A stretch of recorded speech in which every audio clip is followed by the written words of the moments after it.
तर मुंबईतील 26/11च्या हल्ल्यातील आणखीन एक महत्त्वाचं स्थान म्हणजे अर्थातच कामा रुग्णालय।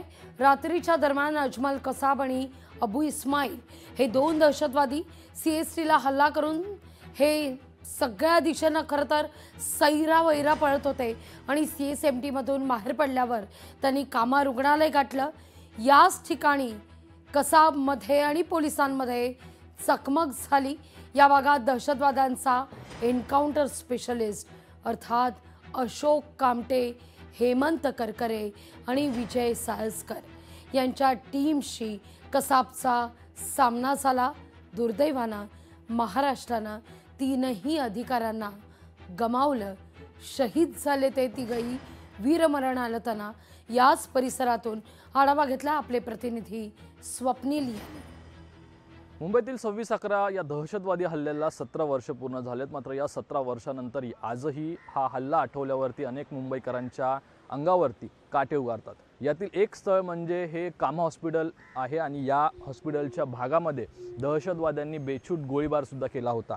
याच भागामध्ये 3 पोलीस आपले जे आहेत ते वीरमरण शहीद झाले होते। त्यामध्ये हेमंत करकरे, अशोक कामटे आणि विजय साळसकर होते। याच भागामध्ये कसाब आणि त्याचा साथीदार हा फिरत होता आणि बेछूट गोळीबार करत होता। खरं तर कामा हॉस्पिटलच्या या आजूबाजूच्या परिसरात जर पाहिलं तर इथून एक पुढे गल्ली लागते। त्या गल्लीकडे कसाबला पकडलं होतं। कसाबला पकडण्यामध्ये यश जे पोलिसांना आलं होतं ते याच रस्त्यावरती या समोरच्या गल्लीमध्ये आलं होतं। आणि या हॉस्पिटलमध्ये सुद्धा जेव्हा हा दहशतवादी हल्ला झाला तेव्हा शेकडो मुलं, मुली आणि रुग्ण हे होते। खरं तर हे हॉस्पिटल एकूण बघितलं तर महिलांसाठी आहे आणि या महिलांचा सुद्धा मोठ्या प्रमाणात समावेश या हॉस्पिटलमध्ये होता, रुग्णांमध्ये होता।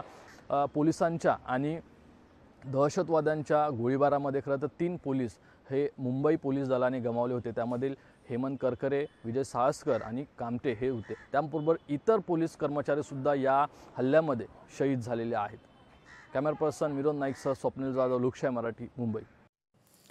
तर अर्थात कामा रुग्णालयानंतर मात्र बेछूट गोळीबाराला सुरुवात झाली ती छत्रपती शिवाजी महाराज टर्मिनल्सवर। कसाब आणि त्याच्या साथीदारांकडून बेछूट गोळीबार या ठिकाणी करण्यात आला। यात अनेक शेकडो नागरिक आपण म्हणूया या गोळीबारात जखमी झालेले होते। अनेक प्रवासी होते, बाहेरगावी निघण्याकरता निघालेले होते।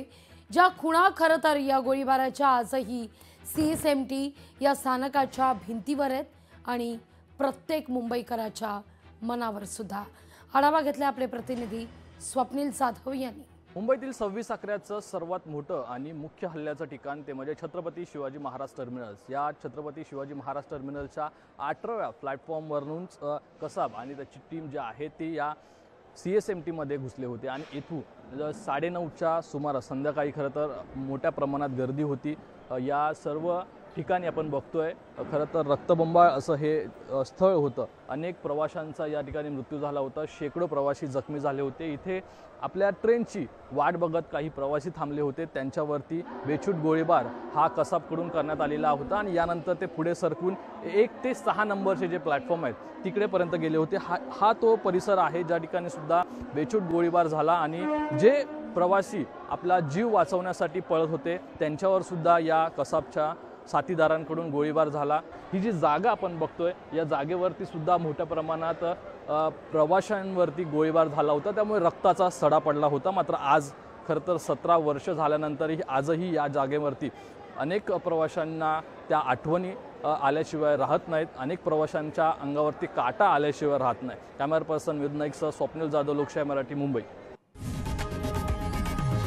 लोकशाही मराठी ऐका, पहा, जागरूक रहा।